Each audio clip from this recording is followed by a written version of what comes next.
So, what happens when a single text on a university reading list sparks a massive national debate? When an ancient code clashes with modern values right inside the classroom.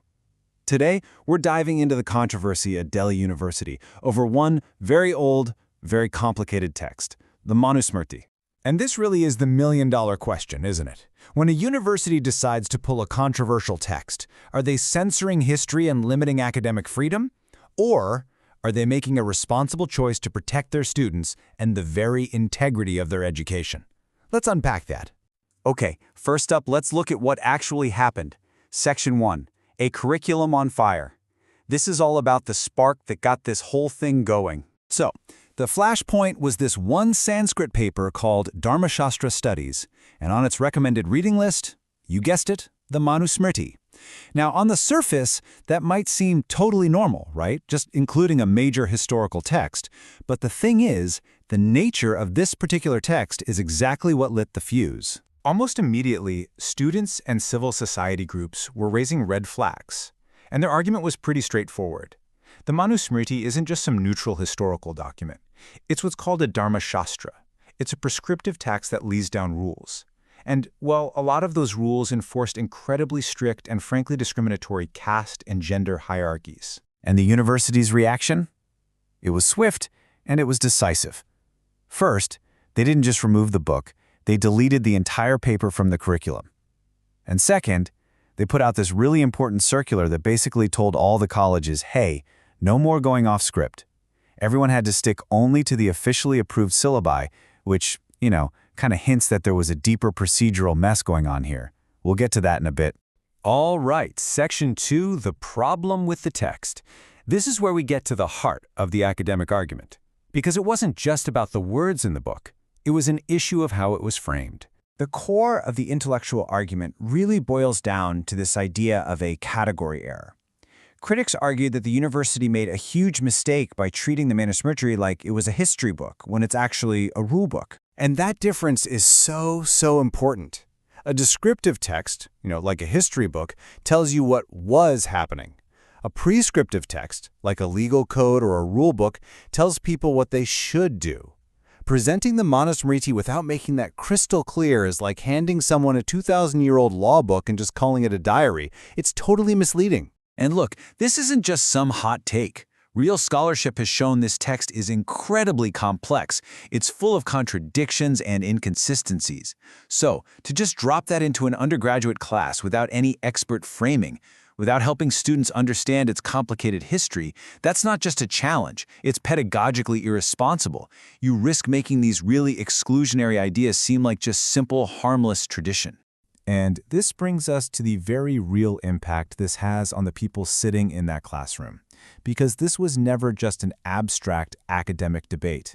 This was about whether the learning environment was safe and inclusive for everyone. Public universities are supposed to be places for everybody. But just imagine being a student from a marginalized community, a first-generation learner, a Dalit, Bahujan, or Adivasi student, a woman, and being asked to study a text that was historically used to justify your own oppression, without any critical guardrails. It's incredibly alienating.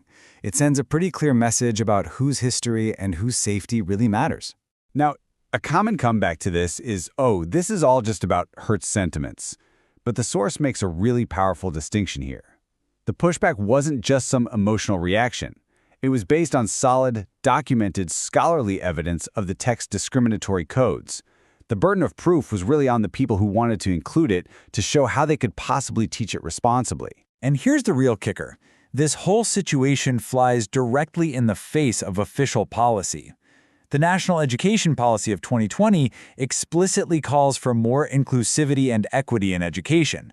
So, having a curriculum that fails to provide a critical framework for a text like this, it directly contradicts those national goals. So, we've seen the intellectual problems and the pedagogical problems. But believe it or not, there was another layer to this whole mess. A complete breakdown in the university's own procedures that seriously damaged academic trust. Yeah, this is the bombshell. It turns out the syllabus that caused this whole firestorm wasn't even an officially approved final version. It was a draft that had somehow just slipped through the cracks and into the classroom. So this wasn't just a bad curriculum choice, it was a major failure of the institution's own process. And a failure like that has some serious ripple effects. All of a sudden, you've got students totally confused about what's on their exams, faculty are stuck teaching unverified content, and the university's credibility takes a huge hit. The basic trust in the academic process just gets completely shaken. Which brings us to our final section, correction, not censorship.